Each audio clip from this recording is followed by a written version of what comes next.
नमस्कार। वास्तु ज्योतिष र अङ्क ज्योतिषसँग सम्बन्धित विविध विषयमा चर्चा गर्ने क्रममा आज हामी यहाँहरू समक्ष वास्तुसँग सम्बन्धित विषयमा चर्चा गर्दैछौँ।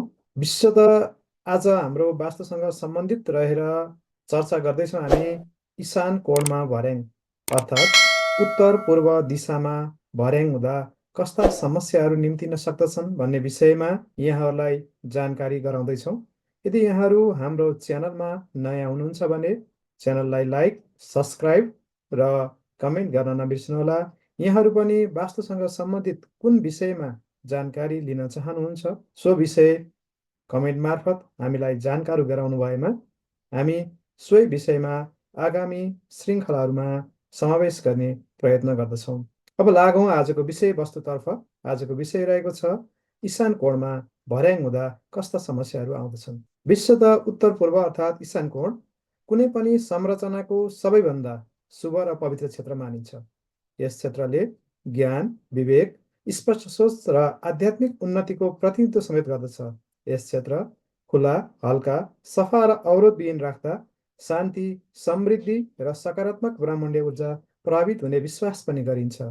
अमेरिकाको जोन हपकिन्स युनिभर्सिटीद्वारा गरिएको अनुसन्धान अनुसार उत्तर पूर्व दिशातर्फ फर्केर काम गर्दा स्मरण शक्ति, सतर्कता र मानसिक कार्यक्षमता बढेको पाइएको समेत छ।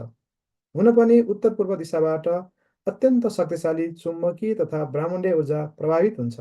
यस क्षेत्रमा वास्तुदोष भएमा आर्थिक अस्थिरता, मानसिक भ्रम, स्वास्थ्यमा जटिल समस्या एवं आत्मसम्मानमा ह्रास जस्ता समस्याहरू देखिन सक्दछन्। हो, यही उत्तर पूर्व दिशामा सिँढी वा भर्याङ भएमा के कस्ता समस्याहरू देखिन्छन् त?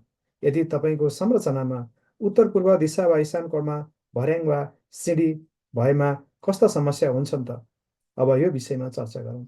यदि यहाँहरूको संरचनामा अर्थात् घरमा उत्तर पूर्व अर्थात् ईशान कोणमा भर्याङ भएमा माइग्रेन र मानसिक तनाव देखिन सक्दछ। त्यसको साथसाथै मुटुसँग सम्बन्धित समस्या रहन सक्दछ। मानसिक असन्तुलन बढ्न सक्दछ। निरन्तर ऋणको मारमा फस्ने सम्भावना प्रबल रूपमा हुन्छ। त्यस्तै घाँटी र मेरुदण्डसम्मसँग सम्बन्धित समस्याहरू आउन सक्दछ। त्यस्तै जीवनको समग्र प्रगति अवरुद्ध समेत हुन सक्ने देखिन्छ। त्यसैले घर वा संरचना निर्माण गर्दाखेरि यहाँहरूले विशेषतः उत्तर पूर्व दिशालाई विशेष ध्यान दिनु जरुरी छ। उत्तर पूर्व दिशा वास्तुशास्त्रमा ज्ञान, चेतना र दिव्य ऊर्जाको मूल स्रोतको रूपमा स्थापित छ। यस दिशाको सही संरचना, सन्तुलन र संरक्षणले व्यक्ति, परिवार र समाजको समग्र विकासमा महत्त्वपूर्ण भूमिका खेल्दछ। त्यसैले घर वा कुनै पनि संरचना निर्माण गर्दा उत्तर पूर्व दिशालाई विशेष ध्यान दिनु वैज्ञानिक, आध्यात्मिक तथा वास्तुशास्त्रीय दृष्टिले अत्यन्त आवश्यक देखिन्छ। हवस् त, आजलाई यति नै। यहाँहरू पनि यदि वास्तुसँग सम्बन्धित कुनै पनि विषयमा जानकारी लिन चाहनुहुन्छ भने हामीलाई व्हाट्सएप नम्बर, हाम्रो टिकटक, हाम्रो फेसबुक, हाम्रो इन्स्टाग्राम, त्यसै गरी हाम्रो ट्विटरमा कमेन्ट गर्न सक्नुहुनेछ। या यही भिडियोमा कमेन्ट गर्नुभयो भने यहाँहरूलाई सो विषयमा हामी जानकारी गराउनेछौँ। हवस् त, धन्यवाद, नमस्कार।